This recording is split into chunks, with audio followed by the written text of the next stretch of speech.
Pittsburgh Steelers fans, what's going on? This is Jeff Hartman, editor of BehindTheSteelCurtain.com, with you for another episode of the Steelers Burning Question, where I take one topic, one question that a lot of people were talking about, or maybe it's just something that I'm personally interested in, and I answer that question.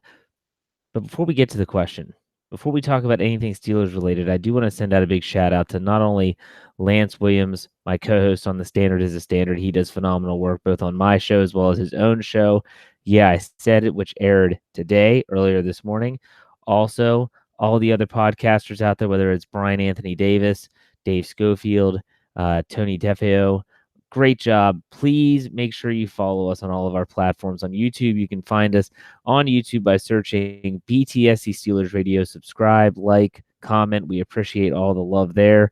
Also, on our audio platforms, because only 3 of our shows are live on YouTube, they have 5 total shows on our audio platforms. You can go to anywhere where you get your podcast and just search Steelers, and we'll be one of the very first podcast to show up. Look for the BehindTheSteelCurtain.com logo. So here we go. We're getting ready for the new show, Steelers Burning Question. And for once, I'm thankful that until I get to your questions, which, by the way, second half of the show, I often, say, hey, if you have a question, shoot it out in the live, if you're in the live chat right now, and we'll answer it. But right now, I'm happy to say that I'm not going to be talking about Le'Veon Bell. I'm not going to be talking about, Antonio Brown, the Raiders, nothing, none of that. And before we get started, there's a question I have to answer, and that is Ron asks, Jeff, is that a West Virginia shirt? Yes, it is a WVU shirt. I am from West Virginia, so there you go. Yes, I represent the state as much as I can here in the state of Maryland. So, okay, the question today is, in my opinion, a difficult one to answer. The burning question is this. Of the 3 new players recently acquired by the Pittsburgh Steelers, we're talking cornerback Steven Nelson, who was picked up as a free agent from the Kansas City Chiefs. We're talking about wide receiver Dante Moncrief, who was a free agent picked up from the Jacksonville Jaguars. And we're talking Mark Barron, who was picked up not as a free agent. He was released by the Rams. So he was just on the waiver wire on the open market. And he is a hybrid linebacker safety type from the Los Angeles Rams. I'm not sure if I just said St. Louis Rams or not. Some habits are hard to quit. It's not as bad as the San Diego Chargers. I know they're the Los Angeles Chargers, but the San Diego Chargers, that they'll always be the San Diego Chargers. But the question today is, of those 3 players, that trio, which will have the biggest impact in the 2019 season for the Pittsburgh Steelers? So when I think about this, and I thought about it a lot today because I knew this was going to be the topic of the show tonight, and I had prepped the show, and I even went on the BehindTheSteelCurtain.com Twitter feed. If you don't follow us, please do, at BT Steel Curtain. I just threw it out there, just did a poll, and we had probably about 600 or so votes. I'm not sure of the exact total of what exactly is going down with, where the numbers are right now, but the last I checked, which was about 30 minutes before we went live on the air, it was really close between 2 players. The fans that are out there on Twitter that voted on the polls had the biggest impact. And so I thought about it, and I guess the one continuous thing that kept coming to my mind was that it depends on how you view an impact. How do you view having an impact? Well, for me, the number one thing that you have to remember with this scenario is who's going to have the best chance to have an impact. Okay, so that comes down to the role that the Steelers are going to have them in. It's going to come down to maybe what positions they expect to draft in the NFL draft coming up in April. And so all of this plays a role into answering this question. So while some people might say it's real cut and dry, they might say, boom, here's your answer, and that's it. I tend to dig a little bit deeper. If you follow the show, you know that's my nature, is that I'm not just going to give you a clear cookie cutter answer. So first and foremost, I look at what these players were brought in to be. Okay, first and foremost, you had Steven Nelson. He was the first player acquired in free agency. I expect that when they go to Latrobe at St. Vincent College for training camp, he is going to be CB2, cornerback 2, opposite Joe Hayden. I think he's going to be slated in as a starter. Now, there is a chance that they will draft a cornerback, and maybe that cornerback will play well, but I don't think even if they're super impressive early that he won't start the season at least at the position. The Steelers don't like to start rookies if they don't have to. I know a lot of people will point to Terrell Edmunds last year. They did not want to start Terrell Edmunds. Morgan Burnett was hurt. That's why he was forced to start. Morgan Burnett continued to get banged up and have all these nicks, and it was an ongoing injury thing with Morgan Burnett, and that's why Terrell Edmunds played. But I believe that Steven Nelson will have the opportunity to start, and that's really important in this question, in this scenario, okay? Then we look at the second addition, and that is wide receiver Dante Moncrief. Moncrief has the tangibles that you like. He's big. He's 6'2". He's fast. He ran a 4.4 coming out of Ole Miss. And when he's had a capable quarterback, which is really only the first 2 years of his career when he had Andrew Luck before he got hurt, he's put up decent numbers. Mind-boggling numbers? No. Antonio Brown numbers? No. If you expect Dante Moncrief to come in and just replace Antonio Brown in his production, think again. It's just not going to happen. So ultimately, you look at it and say, what is his role going to be in the offense? Well, we know Juju Smith-Schuster is going to be number one. Well, who's going to be the number two? Could it be Moncrief? Possibly. Could it be James Washington? He has an edge on him as he has a whole year in the system under his belt. Now, he did struggle at times during his rookie season, but where are they going to fall? The slot. You think that's Eli Rogers and Ryan Switzer. So Moncrief, and let's not forget that I think everyone that's paid attention will almost guarantee they're probably going to draft at least one wide receiver in this upcoming NFL draft. And if that's the case, Moncrief is not guaranteed a spot on this offense as a regular, as a starter. I don't think there's any way you could say that he is. And for that, it's kind of a red flag when you're talking about the biggest impact. It doesn't mean he won't have an impact. But the question is, who's going to have the biggest impact this season? So Moncrief, not so certain in terms of what his role is going to be in the offense. Is it going to be as wide receiver 4? If so, the Steelers run 4 wide receiver sets often, but he's still not going to see the field as much as others. So that's going to be something to keep in the back of your mind. So then we go to Mark Barron. Now, I think that everyone is just like I said that everyone should agree that they're going to draft a wide receiver. I think that most people would agree that they're going to be targeting an inside linebacker early in the draft. Period. They're going to try to make. I would not be shocked if they tried to move up and draft someone like Devin Book, or if they want to really rock the boat, they trade a haul for Devin White of LSU. But I think that we can all agree that inside linebacker is going to be a priority for them as they go into the selection process. So what does that mean for Mark Barron? Well, it means that Mark Barron, who's a safety converted to inside linebacker, so he's a really light inside linebacker, he's going to be, if they do go out and get a first-round safety, or I'm sorry, or an inside first-round linebacker, you have to think that Barron's going to be used as a sub-package player. Think of LJ Fort before last season when he was used as a starter, before the year prior where he would go in certain packages. And so again, similar to Moncrief, not only is Barron going to have to really work for his reps in practice and in games, but he's going to have to prove his worth in certain specific packages and scenarios. So with that said, you look at these 3 players, you say, who can have the biggest impact? Well, I do think that Barron can have an impact in his own way, and I think Moncrief could be really good for this team. I really do. I think that a lot of people are underselling him based on his last 2 seasons, one in Indy, one in Jacksonville. But you have to remember who were their quarterbacks at that time. Jacoby Brissett, Curtis Painter, I think, might have been throwing him passes at one point, and Blake Bortles in Jacksonville. You can't expect, if Ben Roethlisberger stays healthy, there's no way you can expect that unless he has completely fallen off the face of the earth in terms of skill, there's no way that he would have such mediocre numbers if he's on the field a significant amount of time. So Moncrief could have a big impact on this team. I think he's a big target, good red zone target. He can stretch the field vertically. That is something, stretching the field vertically is something we've talked about a lot on this show and in the team needs podcast and thing like that. So he fits that role.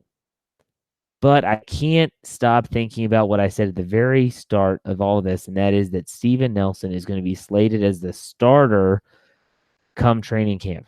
The starter. He doesn't have to beat out Artie Burns. Cody Sensabaugh is currently not on the roster. He's a free agent still. It is his job. Now, coaches, like for instance, next week, Mike Tomlin will speak at the owners' meetings in Phoenix, I believe, is where they are this year. And he'll probably say that everyone's got to earn their spot. I don't buy that for a second. This guy is going to be the starter. Joe Hayden's going to be the other starter. He is going to have the best chance to have the biggest impact on this team. But notice I said he'll have the best chance because he still has to go out and actually perform. And what I mean by that is that can he duplicate those 4 interceptions again that he had last year for the Kansas City Chiefs? Or is this going to be a Mike Mitchell situation where remember when the Steelers picked up Mike Mitchell as a free agent, he had just left Carolina. He had 5 interceptions in a season, and fans were just enamored with him. They were enamored with that number. And they said, man, I can't wait to have this safety in here. He's going to come. He's a hard hitter, but boy, talk about ball skills. I think Mike Mitchell might have had only like 2 or 3 interceptions in his entire Steelers tenure. I could be wrong. And if you're in the live chat and you know what that number is, please let me know. I don't have it in front of me, but it was not a lot. I don't think, I'll say this, I'm pretty sure that he didn't get over 5 total in his time in Pittsburgh, and he had 5 in that season in Carolina prior to coming to the Steelers. So you just don't know, but I will say that if he can go out and perform well, I mean, for crying out loud, I think Joe Hayden had 2 interceptions last year, and that led the defensive back group with 2. I mean, that's pathetic. So if he can go out and perform well, I definitely think that the answer to my question is Steven Nelson. But I don't want to undersell the fact that the other 2 guys can't have an impact as well.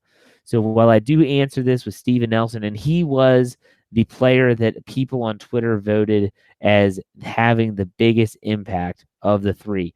Dante Moncrief was a very close second, and Mark Barron was a pretty distant third. And I would probably have them in that order as well. Moncrief, I think, is just experienced. I think he'll pick up the offense quickly. I think he's going to be a good addition. But you look at Barron and you think, well, the way that they're probably going to draft, I don't know where he fits. And so a lot of people are concerned. I was kind of concerned when I looked at the finances with Mark Barron's contract. Now, the details haven't come out yet, but he got $12 million for 2 years. It's a lot of money to pay for a guy that technically could be a backup player. So who is he replacing? I think he's going to be a replacement kind of for LJ Fort and Morgan Burnett. I think Morgan Burnett's gone.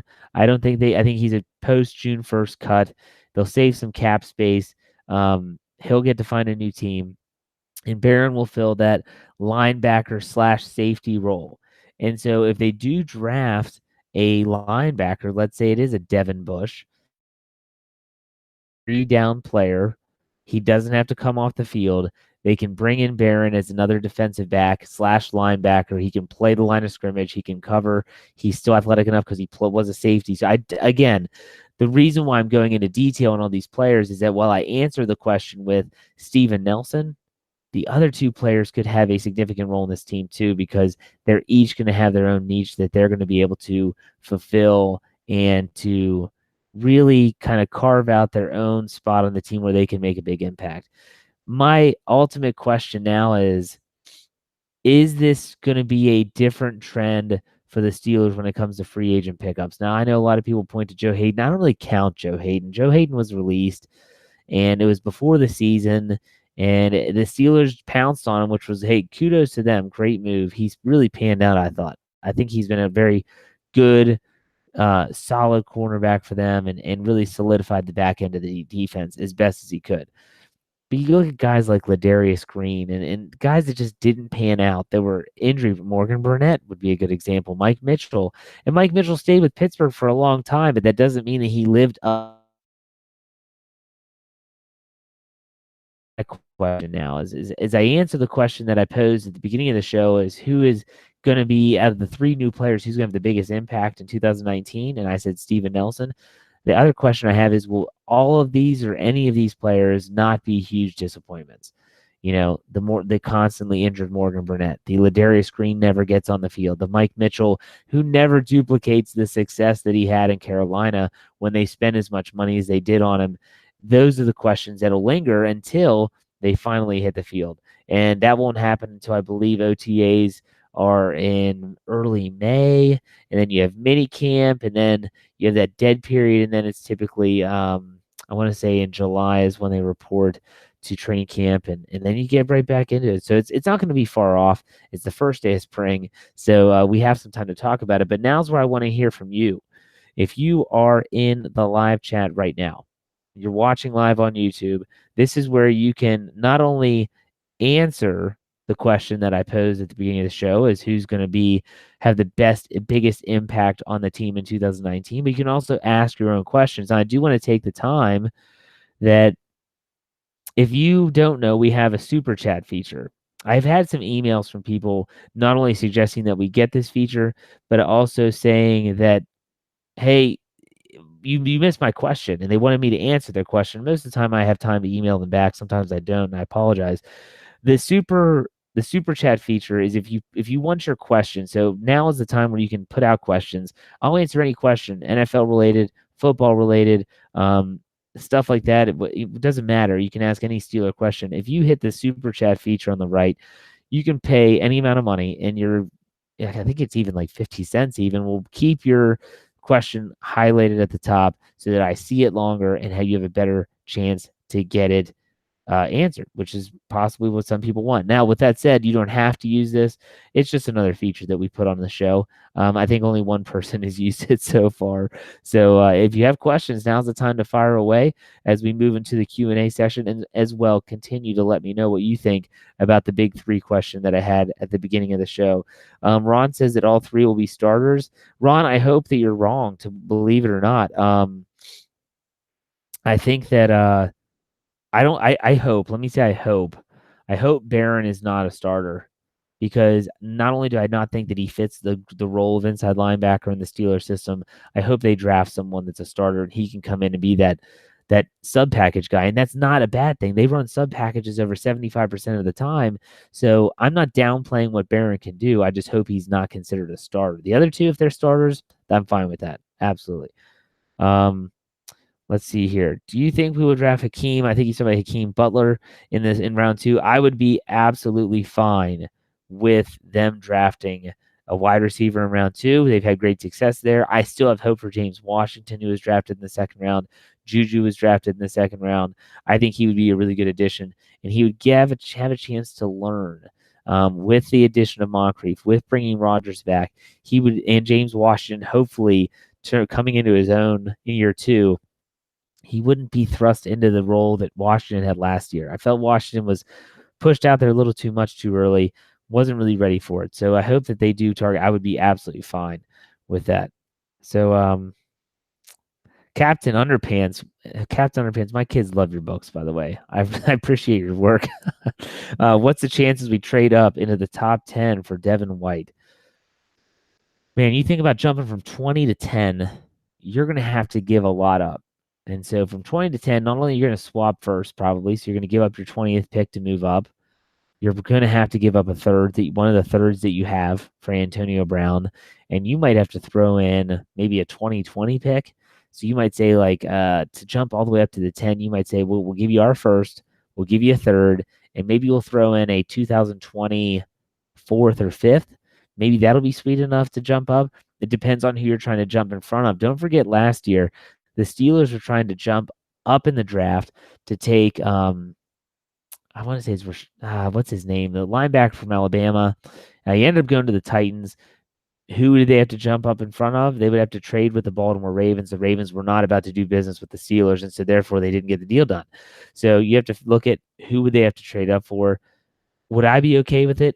Yes. They have 10 draft picks. Trade picks away. I don't care. Be aggressive. That's what they need to do. The Steelers need to be aggressive this draft.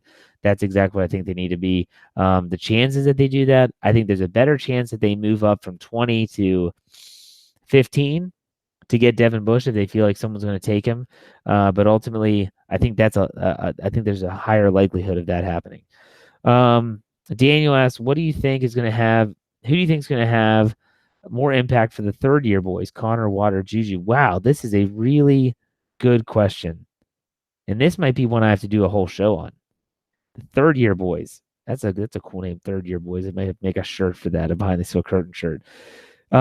James Conner's gonna have a heck of an opportunity. They're all gonna have a heck of an opportunity. And you know what? You come to think of it, this draft class might go down as one of the best in the Kevin Colbert era if they continue on their current, you know, trajectory, and that is Juju Smith-Schuster is playing well. He's going to have a chance to be the number one receiver.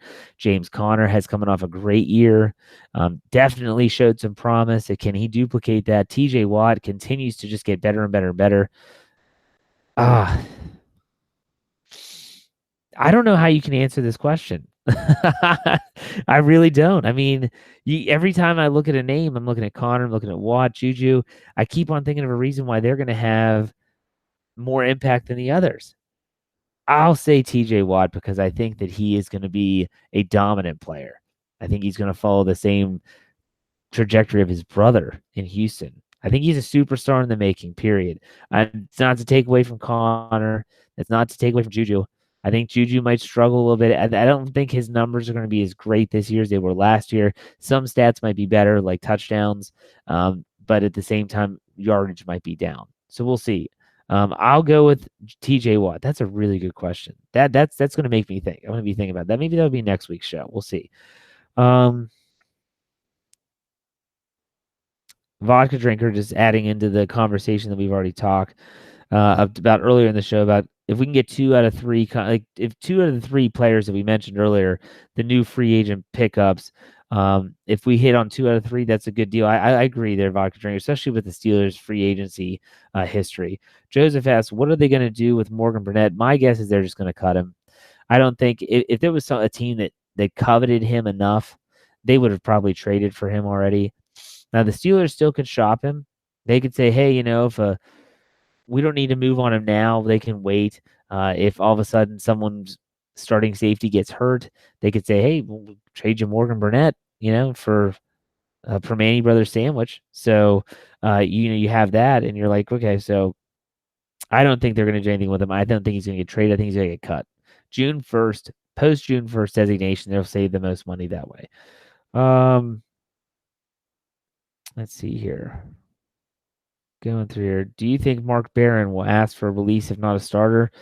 I don't think so. If the Steelers are smart, and I say that loosely with all the reports that have come out recently, I think that I hope they learn from the Morgan Burnett experiment, and that is Morgan Burnett was not happy with how the role that he was in.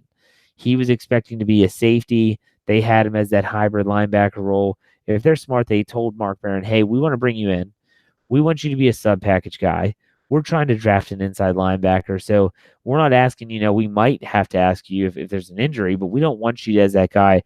If they were smart, they would really, really be upfront with him so that they don't have the same issues that they had last year. I don't think he'll ask for a release, though. Ron Day asked, what about Justin Houston in Pittsburgh? This was something that got brought up a couple weeks ago on one of our shows. And to me, the fact that he's not signed yet. Now, I haven't been on Twitter and checked my timeline and checked all the news.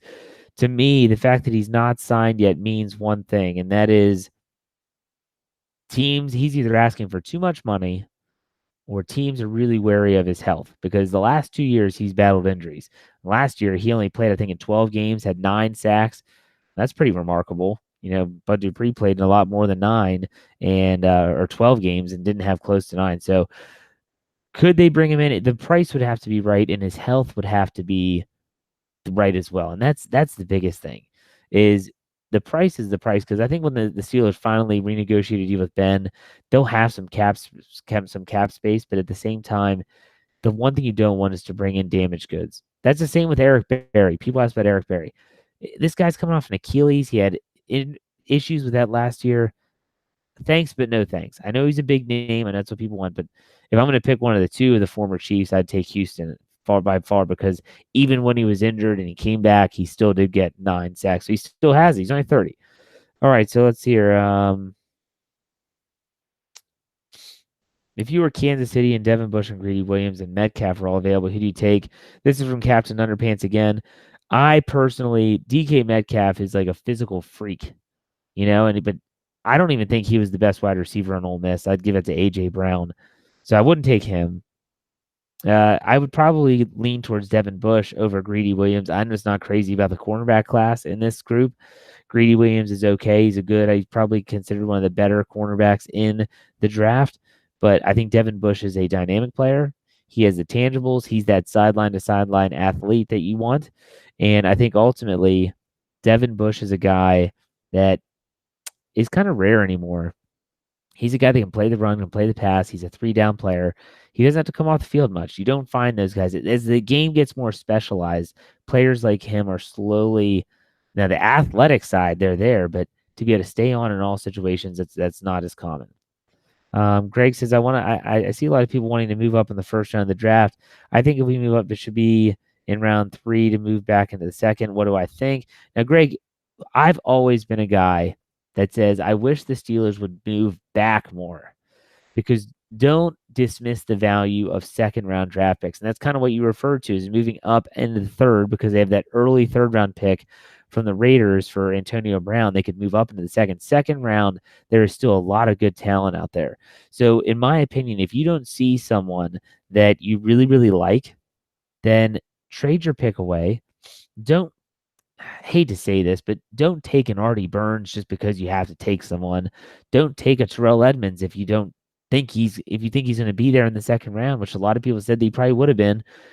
Trade that pick. See if you have a suitor and see if someone wants to jump back into the first round. And if that, you might get another second round pick. You might get another pick later. You can manage this draft in multiple ways. And so I'd be fine with them trading up in any round. They traded up in the third round last year to get Mason Rudolph. Was fine with that. So keep this in mind that when it comes to trades, everyone always thinks they got to trade up, up, up, up, up. They can always also trade back, and that's not necessarily a bad thing. So keep that in mind. Thomas, appreciate the work here. He says that if Burnett's cut after June 1st, speaking about Morgan Burnett, the Steelers would save $4 million on their cap. That's one of the reasons why they would do it. Do you think the Steelers, this is from the Gaming Duck, do you think the Steelers will draft a tight end to go with Vance? I don't know a lot of tight end prospects. I know that Iowa has a couple that a lot of people are talking about. Haven't seen them or talked about them too much.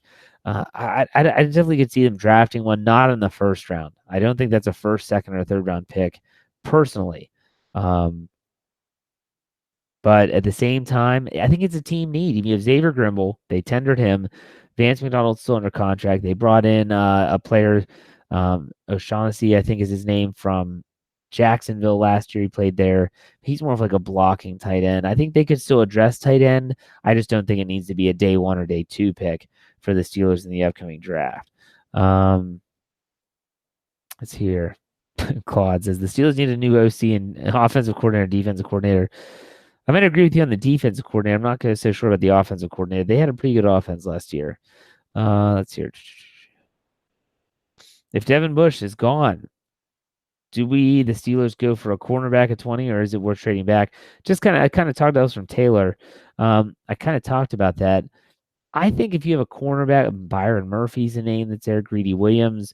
There's I think it's Devontae Adams, I believe is his name, from Georgia. Correct me if I'm wrong. Apologize. There's a lot of players out there. I would say you can take a cornerback as long as you think that guy is a true first round talent. And even though you picked up Nelson, like if you were to get a guy like a Greedy Williams and you say, look, this kid's going to take a little bit of time, he could play. He could be that number 4 cornerback. He could bump a guy like Cameron Sutton, Brian Allen. He could bump them off the roster, and you're not going to miss anything. And so he could play and learn. And then if Joe Hayden leaves, he takes over, and you have him and Nelson. That's something that Lance Williams said on our show on Sunday. He said that's an ideal situation. Lance, said that would be best for a second round, not a first round. It all just depends on how the chips are falling. And that's the thing about this draft talk. We can talk till we're blue in the face about what if this, what if that, what if this, what if that.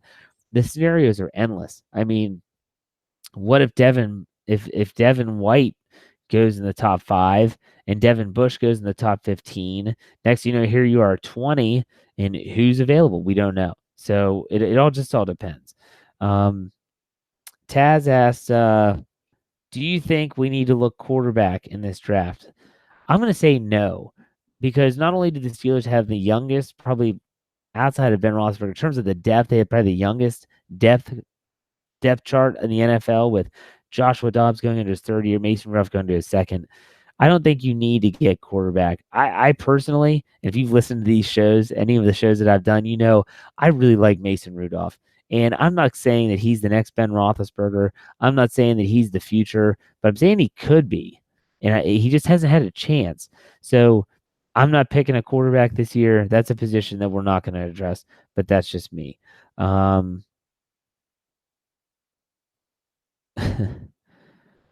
Captain Underpants, I'm sorry, I did not understand your question earlier. I thought you had said KC. I thought you meant Kansas City. You meant Kevin Colbert. I apologize. That's my bad. Partly your bad too. Steven Nelson came from the Chiefs. I got Kansas City on my mind. Okay. Steven asked, do I think the Steelers should trade up this year? I think that personally, I want them to be aggressive. I want them to be aggressive, but if you're going to be aggressive, I've said this multiple times on multiple shows. I want the Steelers to get a player that is NFL ready on day one. I'm sick and tired of them drafting projects. Stop with the projects already. I want you to draft a player that you can bring in, and then you say, look, here's the role, learn the defense. They learn it, they pick it up quickly, and they're ready. I understand that when you pick 20th, a lot of times those players aren't readily available. That's why I said if you're going to be aggressive and you're going to trade up, it better be for a player that is ready. That's all I'm saying. I'm fine with the aggressive nature. I'm fine with trading picks. I'm fine with trading up or back, but please make sure the pick is right. That's the only thing. A lot of people were asking about should they trade up. And Keegan Hill, the Steelers suck. Well, they didn't make the playoffs last year, but then again, a lot of teams suck. In my opinion, if you didn't win the Super Bowl, your team sucks. So unless you're a Patriots fan, which probably are, keep that in mind. Let's see here. DeAndre Baker is the cornerback from Georgia. I was close. Give me a break. All right. Let's see here. Wow. Ron says special player, 20th pick. He thinks Josh Jacobs, running back from Alabama. Said they get Connor some help with Jalen Samuels. I'm not against drafting a running back personally. I think that if there's one knock on Connor, it's his longevity, I guess, so to speak. He has 2 years under his belt in the NFL, has yet to play in a 16-game season. When he's healthy, I love watching him play. But at the same time, you can't be in the tub the whole time, all right? You can't make the club from the tub is what they used to say. And so for him, he's got to stay healthy. So taking some of those carries off of him might be a good thing. So I don't know about this one player that you're referring to because, again, I haven't watched a lot of college football yet. But at the same time, if he is capable, any running back, I don't know if you need to get a running back in the first round. There's so many of those guys that are good and do things well that are in second, third round, even fourth round talent. So keep that in mind. Andre asks, at pick 20, what is the absolute worst case scenario? The worst case scenario is the Steelers run into the same situation they had in 2016 with Artie Burns. And that is, okay, you have your eye on one guy. And that guy was William Jackson III. And the pick right before yours is the Cincinnati Bengals. And the Cincinnati Bengals take William Jackson III, and you don't know what you're doing next. You didn't expect it. You didn't seem like you were prepared for it. The worst case scenario is that you have a knee-jerk reaction, and then all of a sudden you're taking a guy like Artie Burns, who's a project, who is raw, and doesn't pan out. And you almost basically waste a first-round draft pick. That's the worst case scenario. The best case scenario is you have options. Devin Bush is still available. Maybe a cornerback that you like is still available. Maybe an edge rusher is still available. And you have literally take your pick. Okay, what do we want to do here? Do we want this guy? Do we think he's going to be there in the second round? That's the best case scenario. The worst case scenario would be a redo of 2016. I'll never forget. I was coaching at that time, and I used to coach a spring sport. And I'm driving home. I have Chris Carter, who's now at DK Pittsburgh Sports. He's on the draft. He's getting ready to type up the article, and I'm listening to the coverage on ESPN radio, and I'm getting ready to pull down my street, and I hear, and the Pittsburgh Steelers select Artie Burns, cornerback, Miami. And I'm thinking, what? And every single person that I saw at that time when I got home, I checked Twitter, and it was just a myriad of who, what, why, when, how, over and over again. It was bad. That's the worst case scenario, in my opinion. And some might say trading back is the worst case scenario. I totally disagree. That would not be the worst case scenario. So, someone asked, would you draft the outside linebacker Chase Winovich? He's from Michigan. Hey, he's a motor guy. That's you listen to Mel Kiper, you listen to all those draft nicks. They say he's got a high motor. He's got a high motor. He's a hard worker. He's someone that I wouldn't take in the first round, but if he's around in rounds 2 or 3, I'd think about it. Absolutely, they need help on the edge. Don't mistake it. You definitely need help on the edge. Let's see here. We have a few more questions before we call it a show. A lot of people saying, yeah, definitely don't take a first-round running back, and I agree with that. Thomas White's providing a very detailed option. Trade back to 24, so they would trade back 4 spots. They swap their second-round pick with the Raiders. They trade back to 33, pick up the top pick in the third round, then maneuver up as you like. That's not a bad idea. That's a lot of wheeling and dealing, though. As an editor of a website, that would be a nightmare, an absolute nightmare. But that would be 1, 2, 3, 4, at least 4 articles that I would have to write on draft day trades. I'm all for a trade, but not when it has me be working endlessly. Keith asked, what about the running back from Memphis? I wish I knew about the running back from Memphis. I just don't. I really don't. It's one of those situations where I think the Steelers have several positions of need entering the draft. I think running back would be on that list, but not very high. I think the top would be inside linebacker. I think the second now would be wide receiver. I think third would be cornerback. I think fourth would be a combination of edge / running back, if you want to add a running back at that case. It's going to be interesting. It's going to be really interesting to see where the chips fall, how things look when they pick at 20. If they move up prior to that, it'll be crazy. The draft weekend is nuts for BehindTheSteelCurtain.com. And I do hope that if you stumbled upon this podcast in any way, shape, or form, let's say you're on YouTube and you just typed in Steelers podcast, and we were one of the first ones that came up. And I hope that you realize that this podcast, these podcasts on YouTube and on our audio platform are all a part of a website called BehindTheSteelCurtain.com. And that is a part of the SB Nation family of websites. And it is probably the biggest it's secondhand news site, Steelers site on the internet.